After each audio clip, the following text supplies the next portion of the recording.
तुम सिर्फ अपने इमाम अबू हनीफा के गद्दार नहीं हो, बल्कि तुम नबी अलैहिस्सलाम की तालीमात पर भी नहीं चल रहे हो, सहाबा के रास्ते पर भी नहीं चल रहे हो, इजमाए उम्मत के भी खिलाफ हो। इनसे पूछो रसूलुल्लाह सल्लल्लाहु अलैहि वसल्लम अपनी पैदाइश की खुशी का दिन कैसे मनाते थे? कहेंगे रोजा रखकर। इनसे पूछो सहाबा कैसे मनाते थे? कहेंगे ना वो रैलियां निकालते, ना वो जुलूस निकालते, ना झंडे लगाते, ना रोड ब्लॉक करते।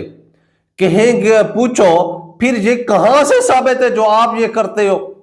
कहेंगे कुरान से, सूरह यूनुस से, वो अम्मा बिनिअमति रब्बिका फहद्दिस, कि अपने रब के फजल पर खुशियां मनाओ। इनसे पूछो क्या यही आयत, यही कुरान की आयत कुरान सहाबा को समझ आया या तुम्हें? कहेंगे सहाबा को ज्यादा समझ आया। तो पूछो क्या सहाबा ने इस कुरान की आयत पढ़, इसके फाहम को समझकर, खुलफाए राशिदीन ने समझकर, जहां पर इतना ज्यादा पैसा मौजूद था, क्या उन्होंने नबी अलैहिस्सलाम की पैदाइश की खुशी में झंडे लगाए? कहेंगे नहीं। रैलियां निकाली? कहेंगे नहीं। जुलूस निकाले? कहेंगे नहीं। क्या उन्होंने रोड ब्लॉक किए? कहेंगे नहीं। तो फिर इसका मतलब जिन्हें कुरान से समझ आया उन्होंने ये काम नहीं किए, ये बिदअतें इजाद नहीं की, नए तरीके नहीं बनाए। जिन्हें कुरान समझ नहीं आया उन्होंने जाकर ये कारनामे किए, ये रैलियां निकाली, जुलूस निकाले, झंडे लगाए। इसका मतलब तो फिर यही है।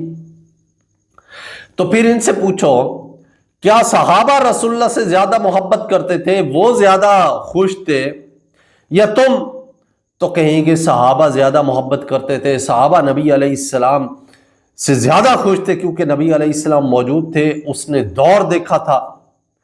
तो फिर पूछो क्या सहाबा जब इतनी मोहब्बत करते थे, क्या उन्होंने नबी अलैहिस्सलाम की मोहब्बत में इन कुरान की आयत को पढ़कर क्या उन्होंने झंडियां लगाई, रैलियां निकाली, जुलूस निकाले और फिर दूसरों पर तानाजनी की कि आप लोग खुशियां नहीं मनाते हो, आप लोग इब्लीस हो, हम ज्यादा दावेदार हैं, हम ज्यादा मोहब्बत रखते हैं, हम जश्न मना रहे हैं इस तरह?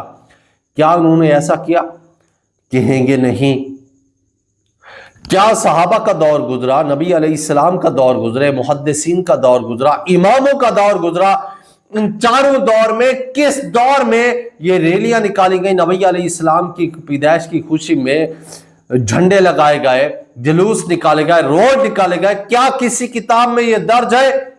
कहेंगे नहीं।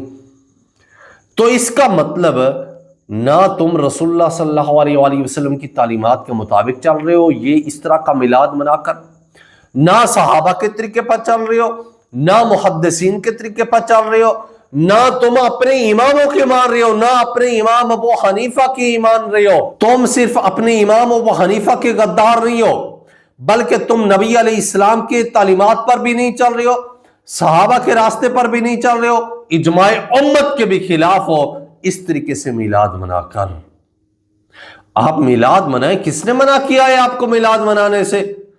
हम मिलाद मनाने से इनकार तो नहीं करती हैं। आप मनाएं, एक ग्राउंड में बैठे जलसा करें, तकरीर करें, कुरान पढ़ें, नात पढ़ें, नबी अलैहिस्सलाम की सीरत बयान करें, नबी अलैहिस्सलाम के वाक़यात डिस्कस करें, गज़वात डिस्कस करें और मुअज्जात डिस्कस करें, हर एक चीज डिस्कस करें। किसने मना किया है आपको इस तरह मिलाद मनाने से? लेकिन जुलूस निकालना, रैलियां निकालना, झंडे लगाना, दूसरों को ताने देना, दूसरों पर कीचड़ उछालना, ये आपको किसने जेब दिया है? किसने कहा है कि ये दीन में आए, ये तरीका है नबी अलैहिस्सलाम का, सहाबा का? ये तो इस्लाम का तरीका नहीं है।